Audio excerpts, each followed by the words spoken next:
പറ ഷൈന. ട്രാൻസ്ഫറിന്റെ കാര്യം എന്തായി? വല്ല അറിഞ്ഞോ? 2 ദിവസത്തിലുണ്ടാവുന്ന DSP പറഞ്ഞത്. എങ്കിൽ ഞാൻ വാപ്പനെ വിളിച്ച് കാര്യം പറയട്ടെ. ഉറപ്പല്ലേക്കാ?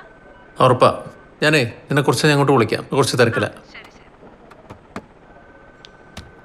രാമേട്ടാ, ഇയാളെ സംശയം തോന്നുള്ള കാരണം എന്താ? സാർ, എനിക്കറിയാവുന്ന പള്ളിപ്പാടൻ നിയമത്തിന്റെ എല്ലാ വശങ്ങളും അരച്ചു കലക്കി കുടിച്ച ഒരു പക്ക ക്രിമിനലാണ്. ഈ സ്റ്റേഷനിലെ തെളിഞ്ഞതും തെളിയാത്തതുമായ പല കേസുകളുടെയും പുറകെ പോയാൽ അതിലൊക്കെ പള്ളിപ്പാടനിലേക്കുള്ളൊരു കണക്ഷൻ ഉണ്ടാവും. ഇയാളെപ്പറ്റി കുറച്ചൊക്കെ എനിക്കും അറിയാം. സാർ, ഈ നാട്ടുകാർ പറയുന്നത് വെച്ചിട്ടേ അയാളുടെ ഭാര്യ അന്ന ടീച്ചർ അധികം അങ്ങനെ ഒറ്റയ്ക്ക് പുറത്തു പോകുന്ന ടൈപ്പല്ല.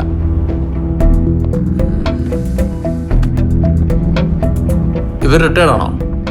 അതെ സാർ. അങ്ങേര് പറയുന്നത് അയാളുടെ ഭാര്യ മധുരയ്ക്കോ മറ്റോ പോയി എന്നുള്ളതാണ്. പച്ചക്കള്ളമാണ് സാർ.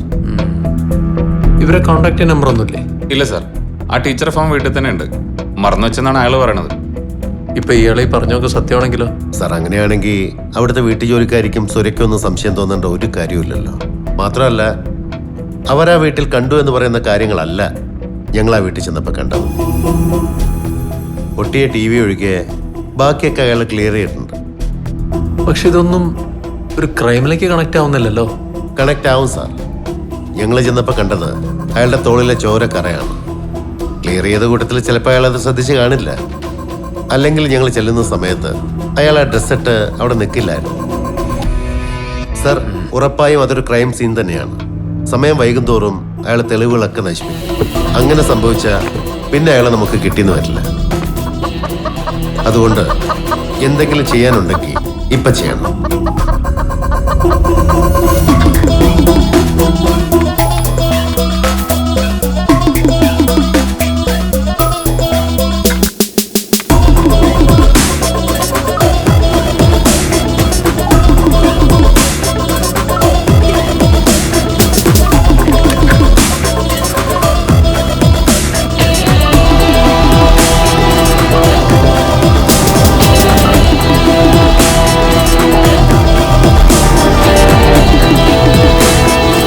രാമേട്ടാ, അറിയാലോ, ലീഡിംഗ് ക്രിമിനൽ ലോയറായ തോമസ് കുരുലയുടെ വിശ്വസ്തനായാണ്. എന്തെങ്കിലും ഒരു പ്രശ്നം പറ്റിക്കഴിഞ്ഞാൽ തൊപ്പി പോകുന്ന ഉറപ്പാ. 3-4 ദിവസം കഴിഞ്ഞ് എനിക്ക് ട്രാൻസ്ഫറാ. ഇതിനിടെ കയറി ഞാനീ പുരുവല പിടിക്കണം. സാറ് പേടിക്കണ്ട. ഒന്ന് കൂടെ നിന്നാൽ മാത്രം മതി. ബാക്കിയൊക്കെ ഞാൻ നോക്കിക്കോളാം. അയാളിനി എത്ര വലിയ കൊമ്പനാണെങ്കിലും ക്രിമിനൽ ആണെങ്കിൽ പൂട്ടണം സാറേ. ഓക്കെ, എന്നാ പിന്നെ അങ്ങനെ ആവട്ടെ.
പോലീസ് വാ.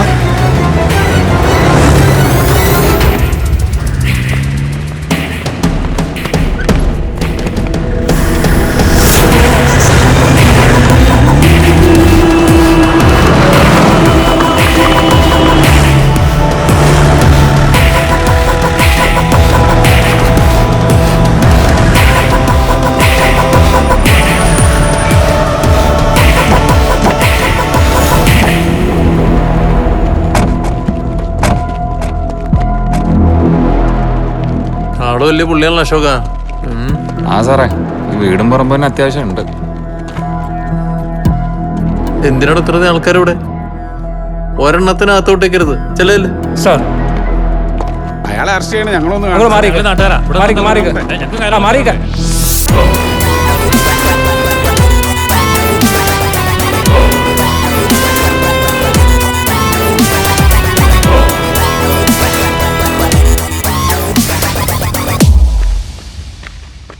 മെമ്പറെ, എന്താ കാര്യം? ആഹാ, അയലത്ത് കിടന്നിട്ട് നേതാവ് കാര്യമെന്ന് പറഞ്ഞില്ലേ? എന്താ? അവിടെ പള്ളിപ്പാടത്തിന് വേണ്ടി പോലീസ് വന്നു. ബെസ്റ്റ് നേതാവ്. വാടാ പോയി നോക്കാം.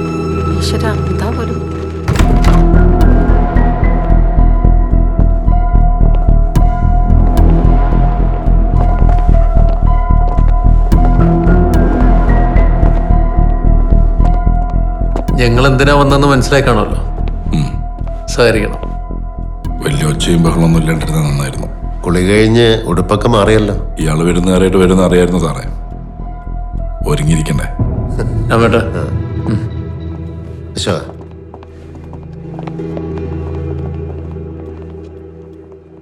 ഇന്നലെ ഭാര്യയായിട്ട് വഴക്കുണ്ടായല്ലേ? ഉണ്ടായി. അല്ല, വഴക്കടെ നിങ്ങളവരെ ഉപദ്രവിച്ചു, അവരെ കൊല്ലൂന്ന് പറഞ്ഞെന്നൊക്കെ കേട്ടു.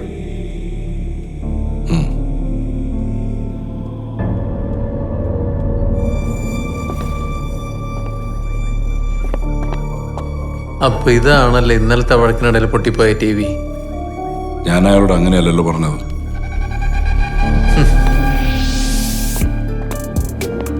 ഇത്രയും വലിയ പ്രശ്നങ്ങൾ നടന്ന ദിവസം രാത്രി തന്നെ ഭാര്യ ഒറ്റയ്ക്ക് യാത്ര ചെയ്തെന്ന് പറയുമ്പോ ഞങ്ങൾ തമ്മിൽ വഴക്കുണ്ടാക്കുന്നത് ആദ്യമായിട്ടൊന്നുമല്ല. അവൾ ഒറ്റയ്ക്ക് യാത്ര ചെയ്യാൻ ഭയമുള്ള ആളുമല്ല. പിന്നെ അവൾ മധുരയ്ക്ക് പോയത് അത് അവളുടെ കൂടെ ജോലി ചെയ്യുന്നൊരു ഫ്രണ്ട് പറഞ്ഞിട്ടും കൂടിയാണ്. ആ ഫ്രണ്ടിന്റെ നമ്പർ എന്ന് പറയാമോ? അറിയില്ല. ഭാര്യയുടെ ഫോണിൽ കാണും. ഭാര്യയുടെ ഫോണൊന്നും എടുത്തേ. ലോക്ക. ഭാര്യയുടെ ഫോണിന്റെ ലോക്ക് അറിയില്ലെന്നാവോ എന്നെ അടുത്ത് പറയാൻ പോകുന്നത്? അറിയാം.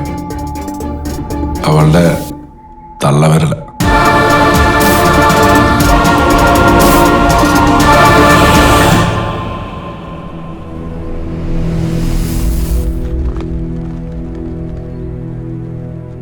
എന്തായാലും ലീല വന്ന നന്നായി, അല്ലെങ്കിൽ ആരും അറിയാതെ കാര്യവും കഴിഞ്ഞേനെ.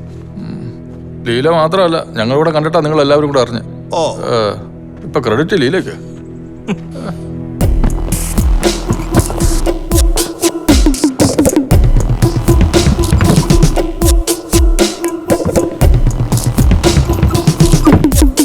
അയാളൊരു മനസാക്ഷിയില്ലാത്തവരത്തിന് ഒരു പ്രത്യേക ടൈപ്പ്. ദേഷ്യം വന്നു കഴിഞ്ഞാൽ കണ്ണും മുക്കൊന്നും ഇല്ലാത്ത മനുഷ്യനാണ് ഇയാളത് ചെയ്തില്ലെങ്കിലേ അത്ഭുതമുള്ളൂ.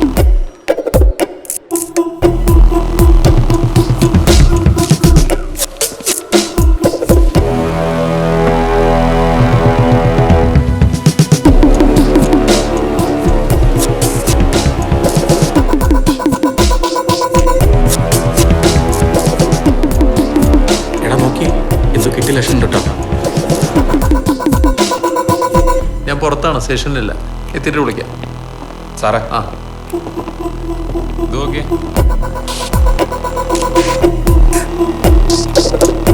അത് കോഴിയുടെ ചോരയാ സാറേ. ഇതായിരുന്നു റോബർട്ട്.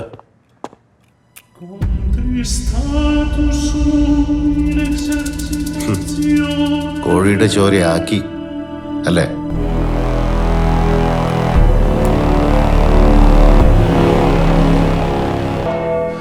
പള്ളിപ്പാട, ഞങ്ങളോട് എന്തിനാ വന്നിരിക്കുന്നതെന്നുള്ളത് നമ്മൾ ഇരുകൂട്ടർക്കും ഒരുപോലെ അറിയാം. വളച്ചേട്ടില്ലാതെ ഇവിടെ എന്താണ് ഉണ്ടായിരിക്കുന്നതെന്ന് പറഞ്ഞു കഴിഞ്ഞാൽ എന്തുണ്ടാവാൻ? ഞാൻ എൻ്റെ വീടിൻ്റെ ഹോളൊന്ന് വൃത്തിയാക്കി. അപ്പോഴത്തെ വേഷം കണ്ട് ഇവിടെ നിന്ന് ഇറങ്ങിപ്പോയ എൻ്റെ ജോലിക്കാർ പറയുന്നത് കേട്ട് ഇറങ്ങി തിരിച്ച് നിങ്ങളോടൊക്കെ എന്ത് പറയാനാ സാറേ?